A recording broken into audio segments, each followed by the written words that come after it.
Cette femme, qui a tué l'homme qu'elle a aimé, aura vécu presque 50 ans sous l'emprise d'un mari violent, sans jamais se plaindre ni porter plainte. Les juges et les jurés n'ont pas voulu retenir la légitime défense.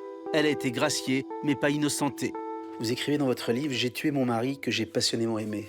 Oui, je l'ai passionnément aimé. D'ailleurs, je l'ai connu à l'âge de 16 ans.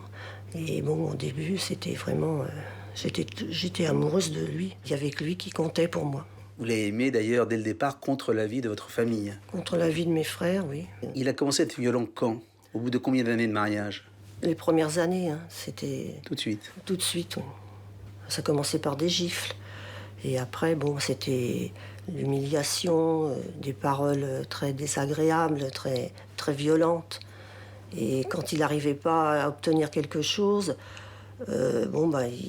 mettons, sa voiture tombait en panne ou sa moto, il frappait dessus et c'est moi qui prenais. Il me rouait de coups, il me tapait avec ses pieds. D'ailleurs, j'ai une cicatrice là sur la jambe gauche et il m'avait roulé par terre. Mais il attendait toujours que, quand il me frappait, qu'il n'y ait personne. Je me roulais en boule et j'attendais que ça se passe. Il m'insultait beaucoup. J'étais une bonne à rien, que je dépensais de l'argent, je tenais mal mon foyer. Il a frappé énormément mes filles. Non seulement votre mari vous frappe et frappe ses enfants, mais visiblement, il viole 2 de vos filles. Oui, il a violé une de mes filles. Elle avait 13 ans.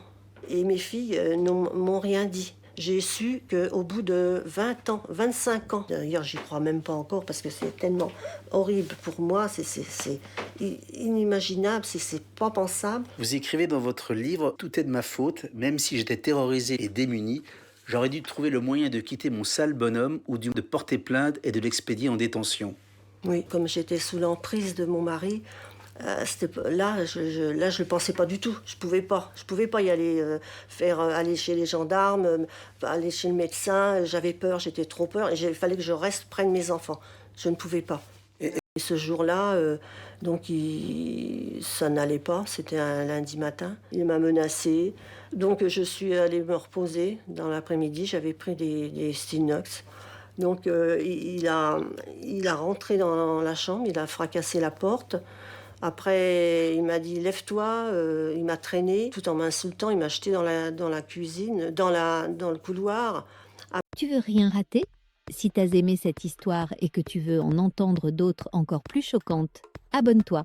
On parle de crimes, de mystères et de faits divers que tu ne trouveras nulle part ailleurs. À très vite pour la prochaine affaire. Abonne-toi et active les notifications.